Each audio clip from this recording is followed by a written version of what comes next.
Selamat siang menjelang sore teman-teman semua. Siang. Saya Serafim dari mahasiswa Pendidikan Masyarakat Universitas Negeri Jakarta. Pada kesempatan kali ini aku mau membawakan materi terkait bank sampah. Nah, sebelum kita masuk nih ke materinya, kita mau tahu dulu nih apa aja sih yang bakal kita bahas. Yang pertama itu kita akan bahas mengapa sih sampah itu bisa menumpuk. Terus yang kedua, kenapa kita harus tahu jenis-jenis sampah. Dan yang ketiga, apa sih solusi dari sampah yang menumpuk. Nah, aku mau nanya deh sebelumnya ke teman-teman semua. Kira-kira ada yang tahu nggak keadaan sampah di Indonesia sekarang? Tahu. Gimana? Menumpuk banget di itu tuh. Gimana? Bantar gebang. Ya, benar banget. Tahu lebih jelas. Ada videonya nih. Kita nonton video ibu-ibu. Kita nonton video. Alhamdulillah, masya Allah. Lihat tuh banyak banget sampah yang di laut. Sampah nggak gitu. Lihat sampahnya sampai ke bawah. Itu apa sedotan? Iya, sedotan. Nah, kira-kira kayak gitu deh.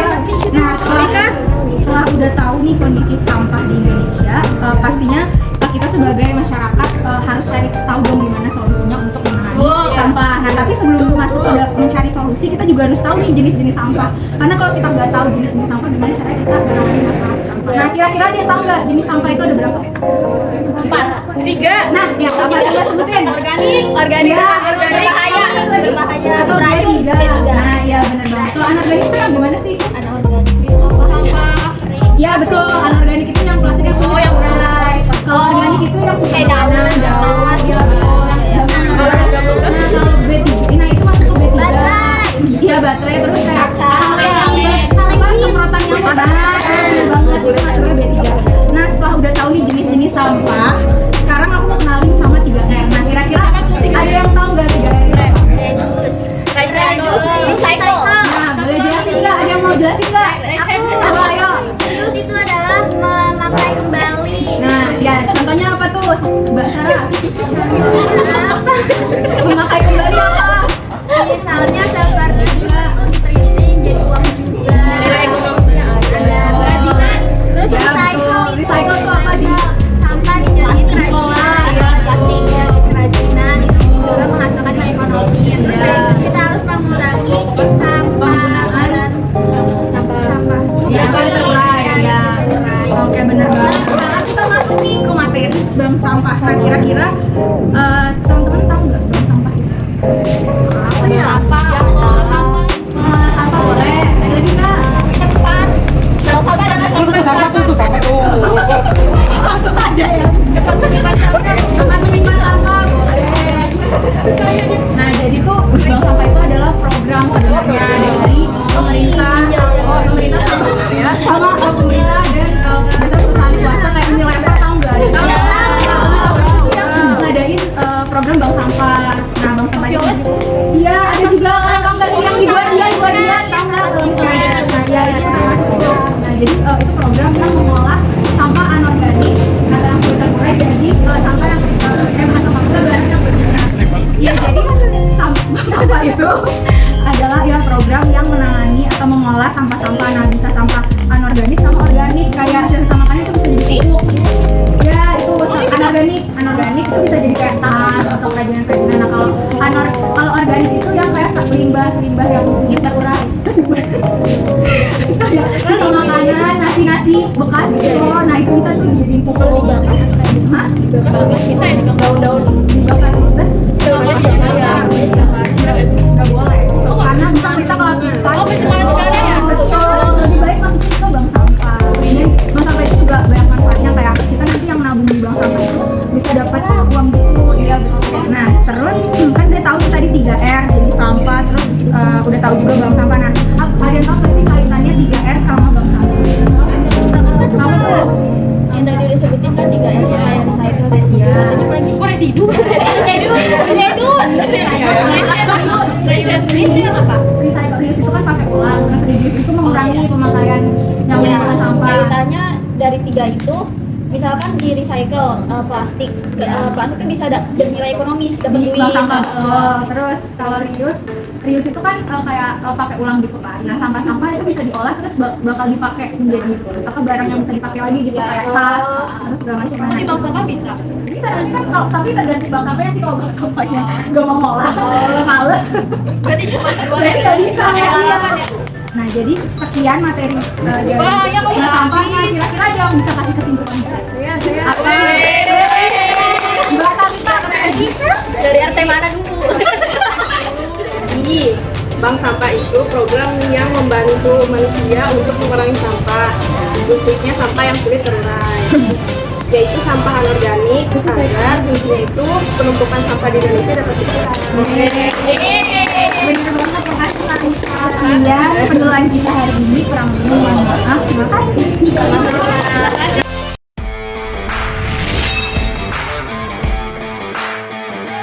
Selamat siang semuanya. Perkenalkan, nama aku Yedida Krisi Gwesteva. Aku dari mahasiswi dari Pendidikan Masyarakat Fakultas Ilmu Pendidikan Universitas Negeri Jakarta. Kali ini aku mau membagikan kepada kalian semua materi penyuluhan tentang demam berdarah. Nah, sebelum masuk ke materi pembahasan, aku mau nanya nih ke kalian semua, kenapa tema penyuluhan kita hari ini itu tentang demam berdarah? Ada yang tahu nggak? Banyak nyamuk. Karena banyak nyamuk, banyak yang Karena lagi marak demam berdarah. Betul. Demam berdarah itu gara-gara kenapa sih? Itu kan berarti lingkungannya nggak bersih kan? Kebersihan lingkungan itu amat penting bagi kita semua. Karena apabila lingkungan di sekitar tempat tinggal kita itu kotor atau jarang dibersihkan, maka akan banyak penyakit-penyakit yang disebabkan oleh lingkungan. Tema kali ini aku mau menjelaskan kepada kalian semua tentang demam berdarah. Nah, oke, sebelum lebih lanjut, aku mau nanya nih ke kalian. Kalian tahu nggak sih penyakit demam berdarah itu apa? Pengertiannya tahu nggak? Yang berdarah. Yang dari nyamuk. Iya. Gigitan betul. nyamuk. Oke, betul. Demam berdarah itu adalah penyakit yang disebabkan oleh virus dengue. Nyamuk itu ditularkan melalui gigitan nyamuk demam berdarah. Kalian tahu nyamuk demam berdarahnya jenisnya yang mana? Aedes aegypti. Belang-belang. Ya, belang-belang. Nah, itu ciri-ciri yang pertama. Ciri-ciri yang kedua apa? Tahu nggak? Kecil. Ya, nyamuk kecil. Nyamuknya lebih kecil dari nyamuk yang biasa kita. Iya. Mereka tuh senang hinggap di pakaian yang tergantung di tempat yang lembab. Tergantung di kamar Kos-kosan. Yes, betul. Nah, terus kalian tahu nggak sih sarang tempat perkembangbiakan nyamuk itu ada di mana? Lembab. Di saluran air. Iya, Genangan air. Nah, kalian tahu nggak gejala awal yang ditimbulkan dari gigitan nyamuk demam berdarah? Demam. Iya, demam tuh. Pusing. Gejala awal. Lemas. Betul pada lemas. Pusing. Iya. Walaupun maunya tidur. Nah, tadi tuh benar ada mual, muntah, terus demam. Demamnya itu demam tinggi. Maksimal tuh 7 hari, biasanya 40 derajat lebih. 40 derajat Celcius lebih. Itu selama 7 hari tuh selalu tinggi demamnya. Terus pendarahan yang lain itu ada yang dikeluarkan kayak batuk berdarah, terus muntah darah, ya kan saking panasnya, ini saking panasnya, terus mohon maaf ya, nih pupnya berdarah, di situ pipisnya juga berdarah. Yes. Wow. Kalau misalnya tadi udah kena gejala awal, tindakan pencegahannya itu gimana? Kalian tahu nggak? Tindakan pencegahan bila terkena udah terkena Bulangan. ya kelapa ya itu betul otoralit ya itu penyakit apa ya? Apa dari Cina ya? Ada obat Cina ya kan? Saya minum obat-obatan tadi, kalian itu juga harus perbanyak minum air mineral. Kan air mineral tuh Melarutkan ya. ya, air mineral tuh bermanfaat banget bagi tubuh kita.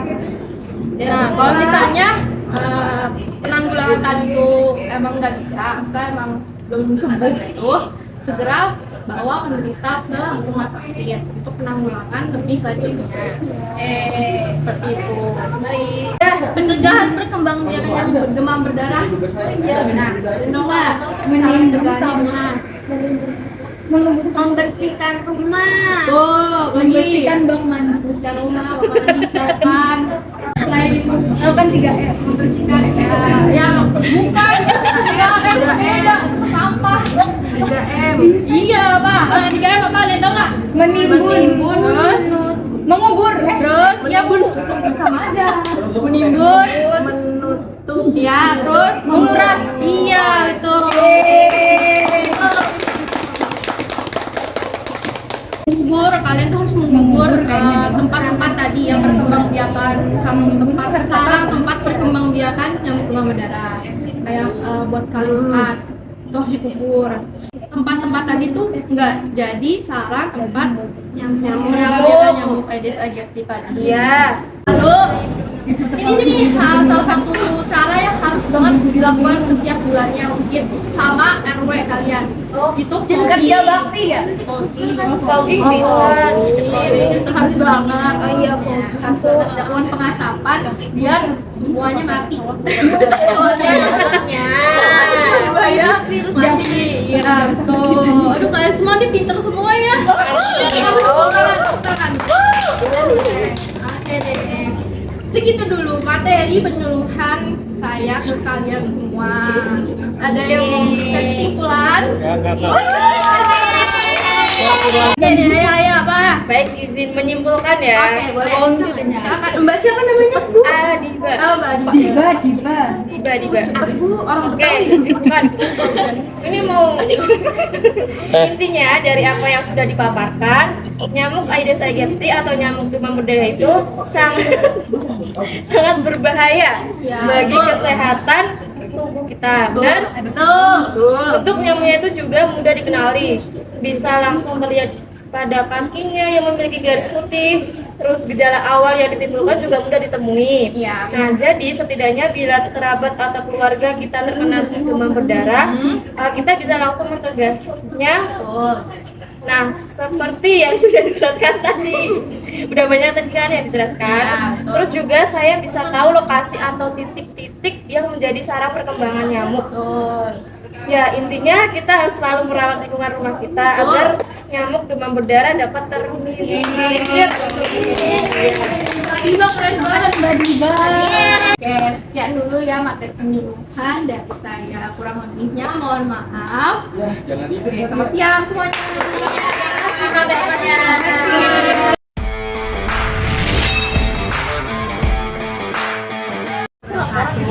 Waalaikumsalam warahmatullahi wabarakatuh.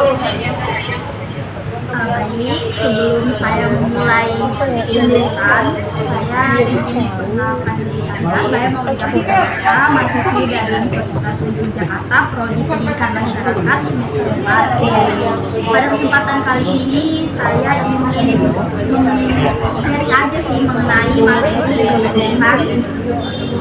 tentang pemberdayaan pemuda melalui budidaya dan penjualan tanaman hidroponik. Apa sih pemberdayaan pemuda? Ada yang tahu nggak apa pemberdayaan pemuda? Memanfaatkan potensi pemuda. Ya, itu ayo ada lagi. Betul. Meningkatkan keterampilan pemuda. Betul itu juga. Ada lagi? Dari saya itu Ya.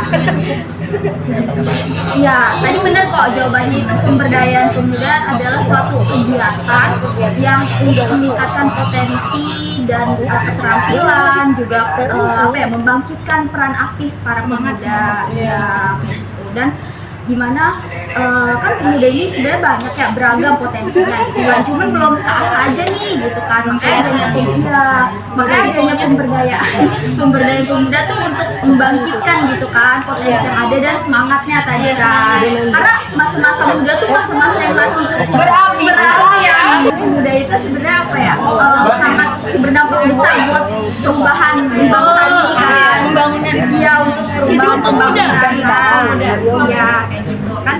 Tujuan dari pemberdayaan itu sendiri juga kan untuk menciptakan kemandirian dari pemuda itu sendiri gitu kan. Kemandirian itu meliputi apa aja sih? Ada yang tahu nggak? Apa? Kemandirian. Tujuan dari pemberdayaan kan menciptakan kemandirian dari pemuda itu sendiri. Ada yang tahu nggak mandiri yang diciptakan itu meliputi apa aja gitu? Berpikirnya, kemandirian dalam berpikirnya, dalam bertindaknya, ya kan, dalam melakukan sesuatu yang ingin mereka lakukan gitu kan. Nah kita masuk nih ke inti materi. Ada yang tahu pengertian dari tanaman hidroponik nggak? Oh, tanaman yang di pipa-pipa itu? Iya, Dia nggak makan tempat. Iya, tuh. Terus nggak susah ngerawatnya. Benar, betul. Yang disebutkan oleh para audiens di sini itu betul. Tanaman hidroponik itu tanaman yang tidak menggunakan media tanam. Tadi disebutkan pengertiannya. Ada yang tahu nggak jenis-jenisnya? Jenis tanaman hidroponik yang ditanam tuh yang bisa dilihat apa aja tuh? Bayam, betul. Selada, betul. Selada. Melon buahnya. Bunga mawar. Bisa, nah iya tadi yang disebut benar. Jadi itu selain sayuran, hidroponik tuh bisa juga tanamannya tuh berupa buah tuh kayak melon, bukan buah dan sayuran ini. Tanaman hidroponik juga bisa bunga mawar juga bisa. Tanaman herbal kayak daun mint. Contoh media tanam yang digunakan hidroponik tuh kayak berupa arang, terus bisa rabut kelapa, kerikil buat Kasar-kasar gitu. nah ya genteng buat media tanamnya. Tanaman yang tumbuh dari tanaman hidroponik apa ya, baik walaupun tidak menggunakan media tanah, karena juga dengan memenuhi kebutuhan oksigen itu bukan hanya dari tanah aja, dari air, oksigen, sinar matahari itu sangat penting tuh. Tuh tiga itu tuh. Ingat dari juga kan penjualan ya. Nah dari tanam yang tanaman kita udah tanam kan hidroponik kan kayak gak enak aja gitu kalau misalkan cuman Nggak ada manfaatnya. Iya, nggak ada manfaatnya kan, bingung nih kalau udah panen bingung kita mau ngapain, palingan masak doang kan gitu. Biar ada manfaatnya dan juga bernilai ekonomis gitu kan, ada uangnya, kita bisa memasarkan hidroponik itu. Nah ada beberapa cara untuk memasarkan tanaman hidroponik. Yang pertama tuh bekerja sama dengan koperasi tani yang ada di kelurahan mungkin, kecamatan mungkin gitu. Ya koperasi tani mungkin ya itu bisa pembagiannya tuh mungkin kita nggak terlalu banyak untungnya karena itu kan koperasi yang ada pembagiannya gitu ya. Nah mungkin kita bisa pakai cara kedua itu kita bisa melakukan pemasokan ke kafe ke restoran gitu. Kan biasa tuh kan kafe ke restoran juga kan untuk gitu sayur-sayuran, buah-buahan terus juga yang ketiga menawarkan dan kita ke pasar tradisional, pasar yang ada di wilayah kita itu kan juga untungnya lebih besar gitu ya kan. Nah yang keempat tuh bisa juga dari rumah kita tadi kan melakukan memasarkan gitu kan hasil tanaman kita di rumah kita di WA bisa. Nah iya itu dari sosial media. Nah kalau lihat betul yang tadi aku sebutkan itu kan dari tadi melalui offline gitu ya. Nah online ini kan lagi zaman bisnis online. Nah itu bisa kita oke karena udah paham mungkin sekian ya sharing-sharing kita mengenai pemberdayaan pemuda melalui tanaman hidroponik dan penjualannya itu seperti apa gitu. Semoga bermanfaat sharing-sharing kali ini ya. Dan wassalamualaikum warahmatullahi wabarakatuh.